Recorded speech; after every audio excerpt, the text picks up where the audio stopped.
ನಿರಂತರವಾಗಿ ನಡೆಯುತ್ತೆ. 7 ಗಂಟೆ 22ನೇ ತಾರೀಕು ದೇವಾಲಯ ಸಾರ್ವಜನಿಕರಿಗೆ ಬಂದಾಗುತ್ತೆ. 23ನೇ ತಾರೀಕು ಪೂಜಾ ಕಾರ್ಯಕ್ರಮಕ್ಕೆ ಮಾತ್ರ ಅವಕಾಶ, ಸಾರ್ವಜನಿಕರಿಗೆ ಪ್ರವೇಶ ಇರೋದಿಲ್ಲ. ಇನ್ನು ಉಳಿದಾಗೆ ಬರುವಂಥ ಭಕ್ತಾದಿಗಳು ಅವ್ರಿಗೆ ಕ್ಯೂನಲ್ಲೇ ಮಧ್ಯದಲ್ಲಿ ಸ್ಟೇಜ್ ಹಾಕಿ ದಿನ ಒಂದು 2-3 ತಂಡಗಳನ್ನಿಟ್ಟು ಭಜನೆ ಸುಗಮ ಸಂಗೀತವನ್ನು ಅಲ್ಲೇ ನಡೆಸುವಂಥದ್ದು ಮಾಡಿದ್ದೇವೆ. ಅದರ ಜೊತೆಗೆ ಬೇರೆ 2 ಕಡೆ ಸ್ಟೇಜ್ಗಳನ್ನು ಹಾಕಿ ಕಲ್ಚರಲ್ ಪ್ರೋಗ್ರಾಮ್ಸು ಕೂಡ ಮಧ್ಯಾಹ್ನ ಬೆಳಿಗ್ಗೆ ರಾತ್ರಿ ಡೈಲಿ ಕಲ್ಚರಲ್ ಪ್ರೋಗ್ರಾಮ್ಸ್ ಇದೆ. ಹಾಸನದ ಜನತೆ ಬರುವಂಥ ಭಕ್ತಾದಿಗಳಲ್ಲಿ ಮನವಿ ಮಾಡ್ತೇನೆ, ಇಡೀ ನಾಡಿನ ಎಲ್ಲ ಜಾನಪದ ಕಲೆ ತಂಡಗಳನ್ನು ಹಾಸನಕ್ಕೆ ನಾವು ಕರೆಸಿದ್ದೇವೆ. ರಾಜ್ಯದ ಮೂಲೆ ಮೂಲೆಯಿಂದ ಪ್ರತಿನಿತ್ಯ ಅದೆಲ್ಲ ಪ್ರದರ್ಶನ ಇರುತ್ತೆ, ಅದರಲ್ಲೂ ಭಾಗವಹಿಸಬೇಕು, ನೋಡಲಿ ಜಾನಪದ ಕಲೆ ಹಾಗೂ ಬೇರೆ ಬೇರೆ ಸಾಂಸ್ಕೃತಿಕ ಕಾರ್ಯಕ್ರಮ, ಸಂಗೀತ ಕಾರ್ಯಕ್ರಮ ಇದೆ, ಎಲ್ಲವನ್ನೂ ಕೂಡ ಭಾಗವಹಿಸಲಿ ಅಂತ ನಾನು ಮನವಿ ಮಾಡ್ತೇನೆ.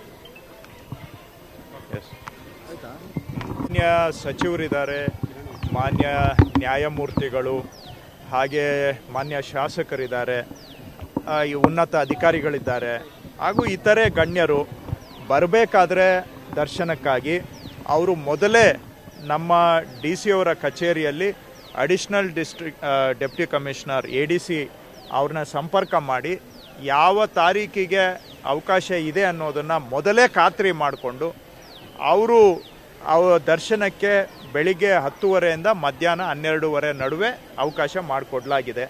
ಅವರ ದರ್ಶನಕ್ಕೆ ಏನು ಸಮಯ ಕೊಟ್ಟಿದ್ದಾರೆ ಅವರು ದಯಮಾಡಿ ಆ ಸಮಯಕ್ಕಿಂತ 1 ಗಂಟೆ ಮೊದಲೇ ಬರಬೇಕು. ಯಾಕೆಂದರೆ ಅವ್ರನ್ನ ನಮ್ಮ ವಾಹನದಲ್ಲಿ ಕರ್ಕೊಂಡು ಬರಬೇಕಾಗತ್ತೆ. ಅವರು ನೇರವಾಗಿ ಹಾಸನ IBಗೆ ಬಂದರೆ ಅಲ್ಲಿಂದ ನಮ್ಮದು ಲಕ್ಸುರಿ ವೆಹಿಕಲ್ಸ್ ಅರೇಂಜ್ ಮಾಡಿದ್ದೇವೆ. VIP ಗಳಿಗೆ ಗೌರವಯುತವಾಗಿ ಟ್ರೀಟ್ ಮಾಡಬೇಕು ಅಂತೇಳಿ ನಮ್ಮ ಲಕ್ಸುರಿ ವೆಹಿಕಲಲ್ಲೇ ಅವ್ರನ್ನ ಇಲ್ಲಿಗೆ ನೇರವಾಗಿ ದೇವಸ್ಥಾನದ ಹತ್ರ ಕರ್ಕೊಂಡು ಬಂದು ಅವರಿಗೆ ಶೀಘ್ರದಲ್ಲಿ ದರ್ಶನ ಮಾಡಿಸಿ ವಾಪಸ್ಸು IBಗೆ ಕರ್ಕೊಂಡೋಗಿ ನಾವು ಬಿಡ್ತೇವೆ. ಸೊ ಇದಕ್ಕೆ 10:30ಯಿಂದ 12:30 ಹೊರಗಡೆ ಅವಕಾಶ ಇದೆ. ಆದರೆ ಅವ್ರು ಯಾವ ಟೈಮ್ ತೊಗೊಂಡಿದ್ದಾರೆ ಅದಕ್ಕಿಂತ 1 ಗಂಟೆ ಮೊದಲೇ ಬರಬೇಕು. ಯಾಕೆಂದರೆ ಟ್ರಾನ್ಸ್ಪೋರ್ಟೇಷನ್ನು ಎಲ್ಲ ಇರುತ್ತೆ. ಯಾಕೆ ಇದನ್ನು ಮಾಡಿದ್ದೀವಿ ಅಂದರೆ ಈಗ ನೋಡಿ, ಸಾರ್ವಜನಿಕರಿಗೆ ಸುಗಮವಾಗಿ ದರ್ಶನ ಆಗಬೇಕು, ಅದರ ಜೊತೆಗೆ ಬರುವಂಥ ಗಣ್ಯರಿಗೆ ಗೌರವಯುತವಾಗೂ ನಾವು ನಡೆಸ್ಕೋಬೇಕು. ಅದಕ್ಕಾಗಿ ನಾವು ಈ ರೀತಿ ಅರೇಂಜ್ಮೆಂಟನ್ನು ಮಾಡಿದ್ದೇವೆ. ಅವರ ಗೌರವಕ್ಕೆ ಯಾವ ರೀತಿಯೂ ಚ್ಯುತಿ ಬರಬಾರದು. ಸೊ ಆ ರೀತಿ ಆಗಬೇಕು ಅಂದರೆ ಆ ಟೈಮಲ್ಲಿ ನಾವು ಎಲ್ಲ ಅರೇಂಜ್ಮೆಂಟನ್ನು ಮಾಡ್ತೇವೆ. ಅವರಿಗೆ ಆ ಟೈಮ್ ಬಿಟ್ಟು ಬಂದರೆ ನಮಗೆ ಅರೇಂಜ್ಮೆಂಟ್ ಮಾಡೋದು ಕಷ್ಟ ಆಗುತ್ತೆ.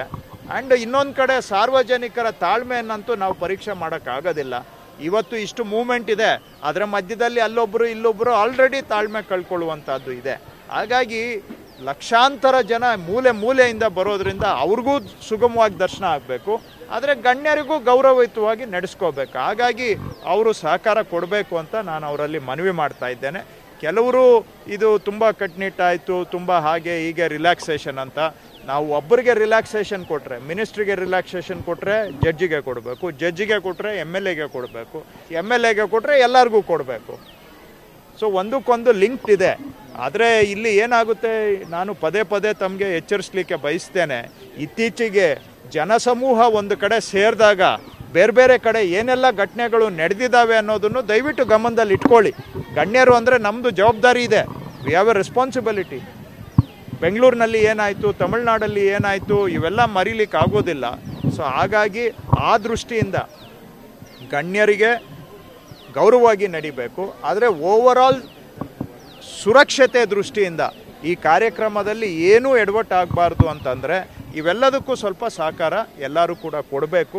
ಯಾರ್ದು ನನಗೆ ಪ್ರಕಾರ ಕೆಲವರು ಒಬ್ಬರಿಬ್ಬರು ಆವು ಅಂತ ಹೇಳಿದ್ದಾರೆ ಬಿಟ್ಟರೆ 90% ಎಲ್ಲ ನೀವು ಮಾಡಿರೋದು ಸರಿ ಇದೆ ಅಂತಲೇ ಹೇಳಿದ್ದಾರೆ.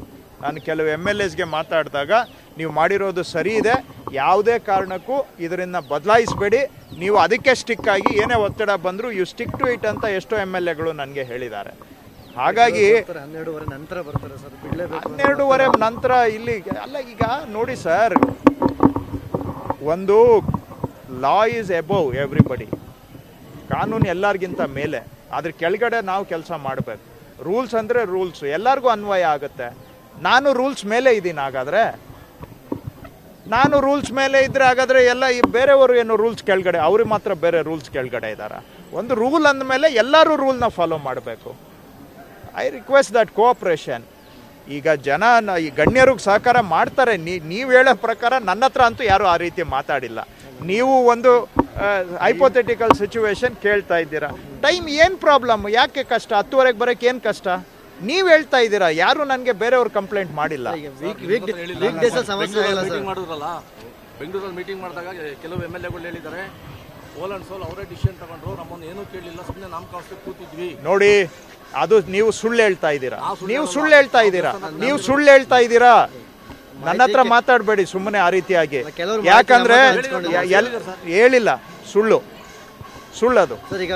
ನೀವು ಕ್ರಿಯೇಟ್ ಮಾಡ್ತಾ. ಒಂದ್ ನಿಮಿಷ ನೋಡಿ ಸರ್, ವೀಕ್ ಡೇ ಇರ್ಲಿ ವೀಕೆಂಡ್ ಇರ್ಲಿ, ಪ್ರತಿಯೊಬ್ಬರು ಅವರು ಟೈಮ್ ಮೀರಿ ಬರ್ತಾರೆ. ನೋಡಿ ಸರ್, ಎಲ್ಲಾರು ಯಾಕೆ ಟೈಮ್ ಮೀರಿ ಬರಬೇಕು?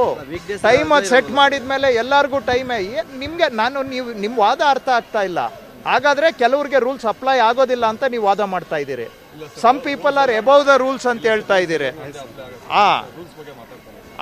ಮತ್ತೆ ನಾವೇನು ಟೈಮ್ ಕೊಟ್ಟಿದ್ದೇವೆ, ಆ ಟೈಮಲ್ಲಿ ಬನ್ನಿ ಅಂತ ಹೇಳ್ತಾ ಇದ್ದೇವೆ. ಅಷ್ಟು ಮಾಡೋಕ್ಕಾಗೋದಿಲ್ಲ ಅಂತ ನೀವು ಹೇಳ್ತಾ ಇದ್ದೀರಾ, ಬೇರೆ ಯಾರು ಹೇಳಿಲ್ಲ ನನಗೆ. ಎಕ್ಸೆಪ್ಷನ್ ಯಾರು ಬೇಕೋ ಎಕ್ಸೆಪ್ಷನ್ ಮಾಡ್ಬೋದು, ದಿನಪೂರ್ತಿ ಎಕ್ಸೆಪ್ಷನ್ ಮಾಡ್ಬೋದು. ನೋಡಿ, ಇಷ್ಟಕ್ಕೂ ನೀವು ವಾದ ಮಾಡ್ತಾ ಇದ್ದೀರಿ ಬಿಟ್ರೆ ಬೇರೆ ಯಾರು ನನ್ನ ಹತ್ರ ವಾದ ಮಾಡಿಲ್ಲ. ನೀವೇ ಈಗ ದಯವಿಟ್ಟು ಇಂಥದ್ದು ಇಲ್ಲದೆ ಇರೋ ಇಶ್ಯೂವನ್ನು ದಯವಿಟ್ಟು ಮಾಡೋದು ಬೇಡ. ನೋಡಿ, ಲಕ್ಷಾಂತರ ಜನ ಹಿಂದ್ಗಡೆ ಮೂವ್ ಆಗ್ತಾ ಇದ್ದಾರೆ ಈ ಕಡೆ, ಅವ್ರನ್ನೂ ಒಮ್ಮೆ ನೋಡಿ. ಅವರು ಏನಾಗಾದ್ರೆ ಆಮೇಲೆ ನಾವು ತಗೊಂಡಿರೋ ಎಲ್ಲ ತೀರ್ಮಾನಗಳು ಎಲ್ಲ ಜಿಲ್ಲೆಯ ಜನಪ್ರತಿನಿಧಿಗಳು 100% ಒಕ್ಕೊರಲಿನಿಂದ ನಮಗೆ ಸಪೋರ್ಟ್ ಮಾಡಿದ್ದಾರೆ. ನೀವು ಫರ್ಮ್ ಆಗಿ ಇದನ್ನು ಎನ್ಫೋರ್ಸ್ ಮಾಡಿ, ಇದರಲ್ಲಿ ಕಾಂಪ್ರಮೈಸ್ ಆಗಲೇಬೇಡಿ ಅಂತ ಎಲ್ಲ ಎಲೆಕ್ಟೆಡ್ ರೆಪ್ರೆಸೆಂಟೇಟಿವ್ಸು ಈ ಜಿಲ್ಲೆಯವರು ಹೇಳಿದ್ದಾರೆ. ನಿಮ್ಮ ರೆಕಾರ್ಡಿಗೆ ಹೇಳ್ತಾ ಇದ್ದೀನಿ. ಇನ್ನು ಅದನ್ನು ಬಿಟ್ಟು ಅವರು ಬೇರೆ ನಿಮ್ಮ ಹತ್ರ ಹೇಳ್ತಾರೆ ಅಂತ ನಾನಂತೂ ನಂಬೋದಿಲ್ಲ. ಬಿಕಾಸ್ ಅಷ್ಟು ಕ್ಲಿಯರ್ ಆಗಿ ನಮಗೆ ಅವರು ಸಪೋರ್ಟ್ ಆಗಿ ನಿಂತಿದ್ದಾರೆ. ಅವರೆಲ್ಲರ ಸಹಕಾರದಿಂದ ಮಾಡ್ತಾ ಇದ್ದೇವೆ. ಸೊ ದಯವಿಟ್ಟು ನೀವು ಸಪೋರ್ಟ್ ಮಾಡಿ. ದಯವಿಟ್ಟು ಈ ರೀತಿ ನೀವು ಹಾಗಾದರೆ ನಾವು VIP ಬಿಟ್ಟರೆ ನೀವೇ ಹೇಳ್ತೀರಾ ಎಲ್ಲ VIP ಇದು ಕಲ್ಚರ್ ನಡೀತಾ ಇದೆ ಅಂತ. ನೀವೇ ಅದನ್ನು ದೊಡ್ಡದು ಪ್ರಚಾರ ಮಾಡ್ತೀರಿ. ಜನಸಾಮಾನ್ಯರು ಇವತ್ತು ಬೆಳಿಗ್ಗೆಯಿಂದ ಬಂದವರು ತುಂಬ ಚೆನ್ನಾಗಿ ದರ್ಶನ ಆಗ್ತಾ ಇದೆ. ಅದು ನಮಗೆ ಸಮಾಧಾನ ಇದೆ, ನಿಮಗೆ ಸಮಾಧಾನ ಇಲ್ಲದೆ ಇರ್ಬೋದು. ಯಾಕೆಂದ್ರೆ ಜನ ಖುಷಿಯಾಗಿ ಹೋಗ್ತಾ ಇದ್ದಾರೆ. ಜನ ಖುಷಿಯಾಗಿ ನೀವು ತುಲನೆ ಮಾಡಿ ಯಾರು ಮುಖ್ಯ. ಈಗ ಜನ ಬಂದು ಖುಷಿಯಾಗಿ ದರ್ಶನ ಮಾಡ್ಕೊಂಡು ಹೋಗ್ತಾ ಇದ್ದಾರೆ. ನಿಮ್ಗೆ ಜನ ಲೆಕ್ಕಕ್ಕೆ ಇಲ್ಲ, ಕೆಲವ್ರದ್ದು ಮಾತ್ರ ಲೆಕ್ಕ ಅಂದ್ರೆ ಅದು ನಿಮ್ಮ ಅಭಿಪ್ರಾಯ, ನನ್ನ ಅಭಿಪ್ರಾಯ ಅಲ್ಲ. ರೂಲ್ ಆಗುತ್ತೆ.